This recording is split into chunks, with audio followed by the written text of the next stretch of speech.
Yes, you know Genesis 1 and 26. Resting? No, make a man an image. Yeah. So how would you say that? How would you translate that the Hebrew from that? I translate it. Yeah, from that verse. And God said, let us make man, Salmenu in our image, Kid Musenu, in accordance with our likeness, and they will rule over the fish of the sea, over Hashemayim and the birds of the heavens. I don't care about it. I don't care. And of the cattle. Yeah, we don't. Yeah, so you know, he says let us. Yes. Because I know on my. You know when they do it from the Strongs. So with the 26, where I've got it on 26. Yeah, that's how I translate it. That's a speak. So it's not a mistranslation. All right. Okay, because when you look, so are the Hebrew words? Yeah. Would these? I don't know if these would correspond to the same positions where the Hebrew would be.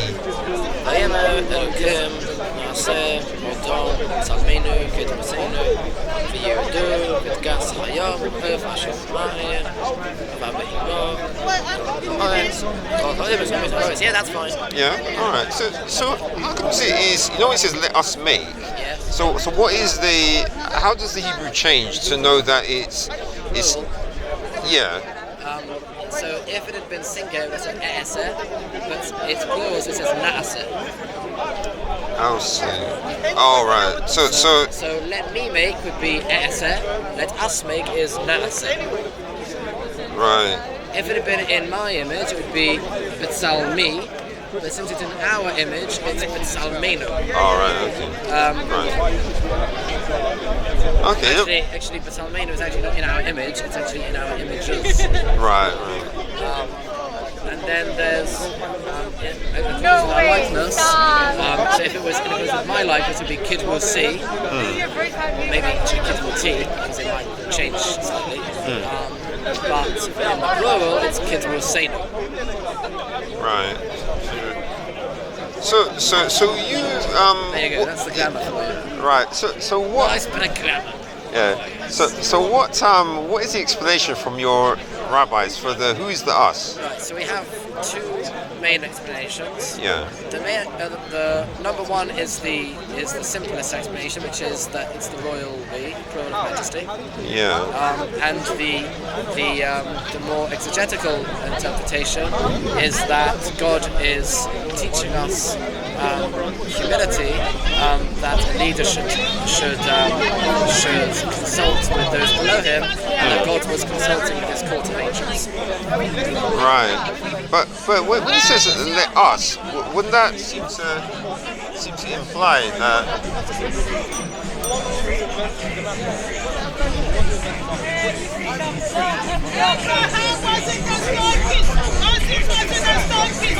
Yeah, no, the problem with that is you can always tell when people do that it's because they want attention.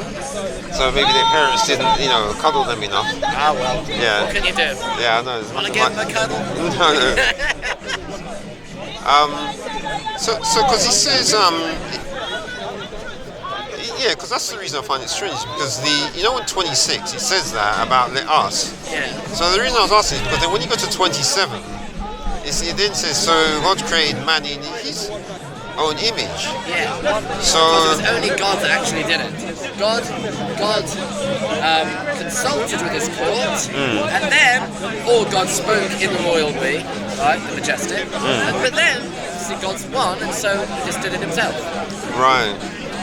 And because in the 26, so the our image, I'm just checking that.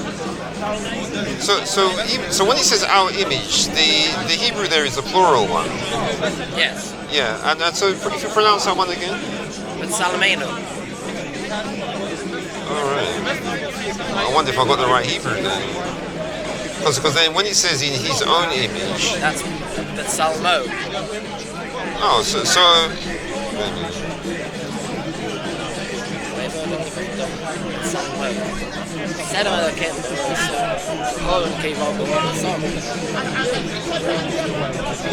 So can I just?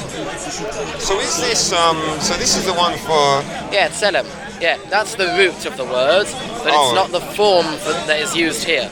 Right? So in Hebrew, all words are made up of roots. Yeah. Right? A bit like Arabic. Right? All words are made up of roots, and then depending on the grammatical form of the word used, there'll be prefixes and suffixes and affixes and various things. Right? And so you'll have letters at the beginning, letters at the end, maybe an extra letter in the middle, and the vowels will change. So you're saying that this isn't the complete word? So that's just the root. Oh, Right? So if you wanted, so that word Sadi Lamed Mem, right? So if I were to make it into a simple noun, then I would say the word Tselem, which means an image. Yeah. Right? If I were to say I'm going to make an image of myself in a verb, I would say Lehitz Taleim, which incidentally is the modern Hebrew word used for the verb to photograph. If you wanted to say in his image, you would say B'Tsalmo. Right? If you want to say in our images, you would say B'Tsalmenu. If you wanted to say my image, you would say Tsalmi. Alright, so what I get is, so this... If you wanted to say images, you would say Salomim. Alright, so you know the Hebrew that we've got here? Yes. Would it be more fuller in like your... Yes, because in here you have the full word that is actually used. But is your one from the Masoretic text as well, or is it a different one? Yeah. Ooh! I'm going to do something brilliant for you. Okay. Because I've been looking for an opportunity to show this up. Right. People often don't know what the Masoretic text is, and what the difference between that and a regular Hebrew text is. Right. I'm going to show you. Okay. So I brought something with me. I brought a prop. This is called a tikkun. It's something that people who read the Torah in the synagogue use to practice with. Yeah. And on one side you have the Masoretic text, on the other side you have the original Hebrew. Okay. Do you see a difference between one side and the other side? Well, yeah, you can see the little marks. Yeah. There's more of them. And on that side you don't have them. No. So these marks that you see on this side are a mixture of vowels and punctuation. Right. On that side you don't have them, because the original Hebrew doesn't have vowels and punctuation. Yeah. What's the Masoretic text? The Masoretic text is the vowels and the punctuation. That's what it is. People don't realise this. That's all the Masoretic text is. That's the only difference between that and the original. Oh, so what? It's amazing. So this is actually Yeah. So people are very, very ignorant. Now, unfortunately, I can't help you totally, because this particular volume of the Tikkun is just the Book of Leviticus. All so right. I can't actually help you with that. Yeah. But yeah. So yeah, I've shown you something fascinating. all right. So these references I'm finding here with Strong's, these are the non-vowel versions, I presume. It is, but the reason it does that is because it's just showing you the root. All right. And roots don't have vowels, Oh, okay. because they're not really words, they're just roots. Sadi Lamed Mem is not really a word. You'd have to put vowels to make it a word. Right? You'd have to put letters to make it a word. All sorts of stuff. A quick question, because Sure. you interact with Muslim and the Christian, Yeah, and based on the text of Hebrew text, yeah, based on the prophets, yeah. do you believe the characterization of God in the Torah is the same as in the Quran? I don't actually know, because So okay, let's assume, do you think the Muslim and the Jew worship the same God?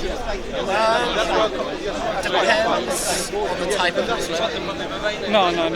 Islam is one religion. No, it's not.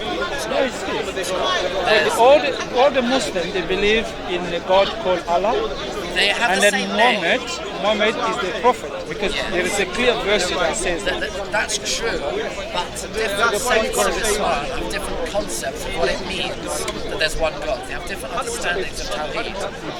And we agree with the Tawheed of some Muslims, but we don't agree with the Tawheed of all Muslims. So when you mean you agree in the Tawhid of some Muslim, when in principle, reading the Quran is completely different from Yahweh in the Bible. Because first, the Quran, because we have to talk about not some most. The Quran is so clear. Allah. No, I'm just trying to. Okay, but I'm trying to say this is a verse which is in the Quran. It says Allah cannot be a father to anyone. Doesn't mean spiritually or physically. It's not a father.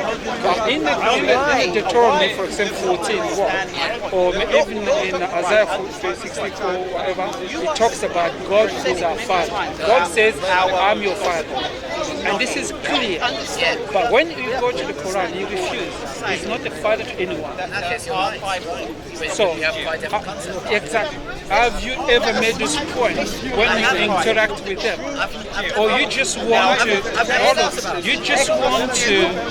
agree with them because they claim to worship one God? I don't usually agree with them. I usually make the point that most of the Muslims here are Orthodox Sunnis. I usually make the point that they don't believe in divine simplicity, which means that inherently in their monotheism there's a big flaw, which they believe there's distinct, uncreated attributes of God, which to us is not only heresy, there's borderline polytheism. So why I'm saying that because I've seen Tovia Singer making that claim that they worship one God as a Muslim. So that's a clear. That's what I'm addressing you. But when I read the text, the Torah, it's so clear. God who is give us the Ten Commandments is the father to Israel, and Israel is a special people. I don't understand Rabbi Singer. I think he's a lovely man. I've met him. He's a very intelligent man, very learned, and a very nice person. I don't understand his views and his Okay, so that's what I'm saying. But I put that clear because there's about 3 or more verses in the Torah. God calling Israel his children, and he's our father. And Islam deny that completely. But I want you next time when you have conversations with them, you have to point it out. The God of the Bible is not the God of the Quran, because in principle it's different. Yeah, so I want you to point that out next time, because when I engage them, because you assume it says to read the worship one God that is the same God broadly, and that's a false. Is the God of the Bible, the Christian Bible, the same as the God of the Jews? Yes, it's the same. But it's different. It's different as well. No, hold on. On the same principles. No, hold on. The problem where we differ with them because they reject Christ being the Messiah. So the conception of God is different. Hold on. And then they're still hoping to see the Messiah to come. But when we look in the scripture, in the Old Testament, the Messiah is supposed to be God. Because he has that. You believe in a Trinity, he does not believe in a Trinity. No, that's what I'm saying. Under the same principle that you just said, it's a different God. No, what I'm saying. Do you want to be consistent? I'm consistent. The point I'm trying to make. Just let me clarify. Where you somehow think we believe in a Trinity. No. You see, when God, first of all, when He speaks, when you talk about Elohim, God, you see, when in the language of the Bible, God speaks in plural. Does He speak in plural? Like, I'm not really interested right now in having a debate about interpretation. And the reason I'm not is because it's too long. And I don't have that much more time here. Let's read one verse. Instead of doing that, what I'd much rather do is simply say, to stand here and say that we worship the same God is just nonsense. You have to hear me, my argument, why I'm saying that. I don't worship a Trinity. Okay. Even if you could, I don't believe you can, but even if you could prove that the Torah makes mention of a Trinity, even if you could, which I don't believe is true, even if you could, that still did not mean that I worship a Trinity. No, we don't worship the Trinity. See, there is a chain of authority in the Bible. When you look in the Bible, based on all scriptures, there is a chain of authority God established. So you see, when God sent a messenger, that messenger has the full authority of God. He speaks in the name of God with that full authority to what he's doing, God has commanded him. So when we look at the Messiah, the Messiah in the scripture, he speaks with that full authority of God. And he speaks, when he speaks... But he is also God. He is also God. What makes him God is the nature of God that he has, that he can do what God can do. No problem, you can say that, but Jews don't believe it. Let me try to adjust Josh first. Can you just agree for 1 second that the Jews do not agree with you? Oh yeah, no, of course, that's why you reject it. But I'm trying to make a point. That means that we all three have different gods. Hold on, this point is very important because there are clear verses. Even when in Isaiah God says, now sit at my right hand until I made your old enemy your footstool. It's the Psalm, sorry, in the Psalms. So which is mean, God is trying to, you see, he is pointing out his will in his authority that he has set aside a deity like him who men have to obey based on what he's going to do, or what he's going to say. That's why we've got in the book of Psalm, for instance, from verse 10, God addressing even the kings that they should listen to this son. But this son is a deity because it says this son can be angry. It does not talk about Israel. It's not Israel who will be angry against the king. And the judge, when it talks about this deity, it says, now, if you want me, I can read it for you, or you can read it in your in Hebrew for yourself to understand. So he's talking about this figure, and God commanding all the kings, the judges, that they should honor him, meaning in the sense of peace. But then he said that blessed are those who put their trust in him. So there's a clear instruction from God to the prophet what people have to consider this deity. Probably you still believe that deity is still to come. I would believe that deity came. Because when we go even in the book of Daniel, God even it was revealed the Messiah will be cut off, and when he will be cut off, the temple will be destroyed. To this day, the one thing which was very central and sacred in Judaism is the temple, and the temple was destroyed. To this day, they never rebuilt the temple because this prophecy was fulfilled. So this temple cannot be rebuilt until Christ will come. Have you heard This is what we believe. So that's the indicator. Yes, exactly. But that's where he's coming back.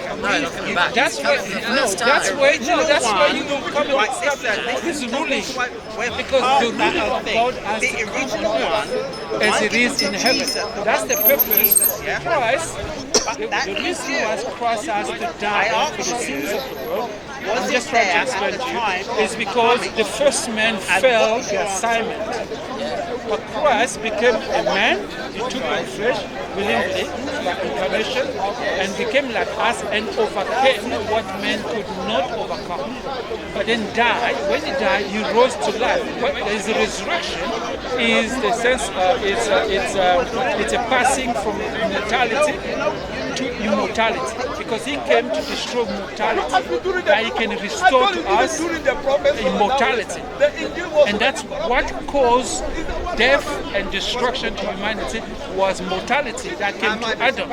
And from the day Adam committed that sin, the law of God came and said, you shall die.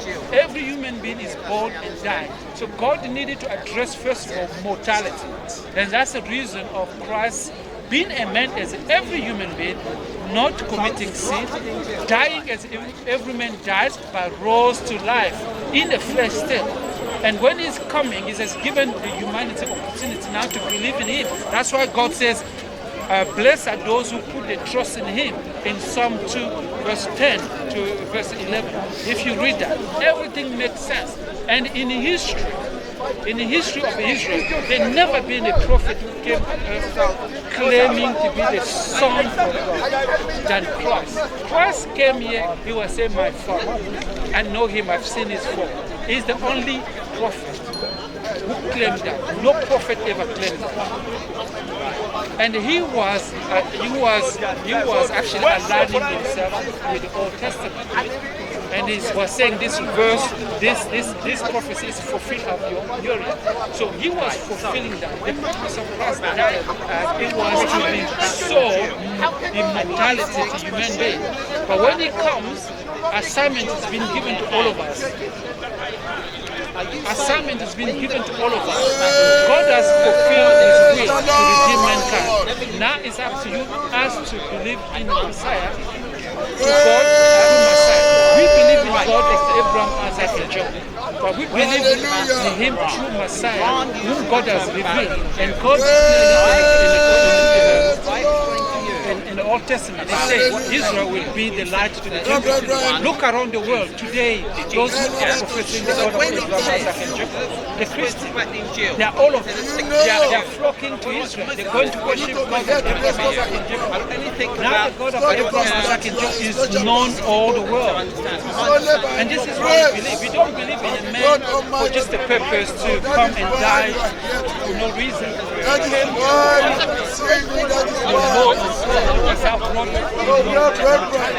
Now he came to bring immortality. When he comes, that's where he will come to establish the kingdom of peace. And that kingdom of peace is when death has no more ruling, because then we can benefit everything. If you are waiting for Messiah today, tomorrow you will die. You will still die. So you still have that mortality. But Christ came to restore immortality. That's the reason why when he comes, he brings now the kingdom of peace. That peace that you are waiting for Israel, actually the Israel that he's talking about is the heavenly Israel. Because that heavenly Israel will die no more. You will be one nation, one state. And that's the state of Israel. And Jerusalem will be the capital. That's what it is, what we believe. It's just opening what we believe, how we came to believe in that. And this is because back with the scripture.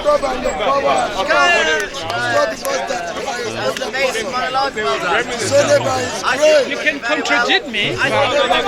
Just a minute. Just 7 minutes. Good job. You have to go and think.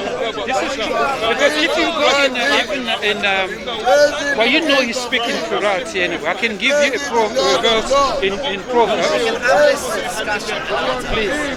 I want us to have a talk. Our sustainer, our protector,